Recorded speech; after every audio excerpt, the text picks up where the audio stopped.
কয়েক হাজার ভুয়ো অ্যাকাউন্ট বানিয়ে ৮০ কোটি টাকাও বেশি প্রতারণা অভিযোগে চক্রের কিংপিনকে গ্রেফতার করেছে পুলিশ। আগেই এই চক্রের আরেক পান্ডাকে গ্রেফতার করেছিল পুলিশ। ব্যাংক অ্যাকাউন্ট ভাড়া করে চলত টাকার লেনদেন। প্রতারণার জন্য কয়েক হাজার ভুয়ো অ্যাকাউন্ট তৈরিও অভিযুক্ত করেছিলেন। সোমবার রাতে শিলিগুড়ির ফাঁসিদেওয়া থানার পুলিশ তাকে গ্রেফতার করে বাড়িতে তল্লাশি চালিয়ে কাগজপত্র, ব্যাংকের পাসবই, এটিএম কার্ড উদ্ধার করে। ব্যাংক অ্যাকাউন্ট হ্যাক করে টাকা হাতিয়ে নেওয়ার একের পর এক অভিযোগে সিট গঠন করে তদন্ত শুরু করে ফাঁসিদেওয়া থানার পুলিশ। এরপরে চক্রের কিংপিন মোহাম্মদ সৈদুলের খোঁজ শুরু হয়। ৯ মাস ধরে প্রতারণা চক্রটি চালাচ্ছিল বলে অভিযোগ। এরপরে ফাঁসিদেওয়ার একটি বাড়িতে সোমবার রাতে হানা দিয়ে মোহাম্মদ সৈদুলকে গ্রেফতার করে পুলিশ।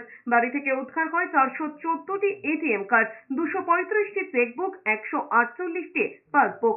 এছাড়াও একাধিক প্যান, কিউআর কোডও মিলেছে। তদন্তকারী অফিসারদের অনুমান বেশ কয়েক বছর ধরে ৮০ কোটিরও বেশি টাকা প্রতারণা করেছে তিনি।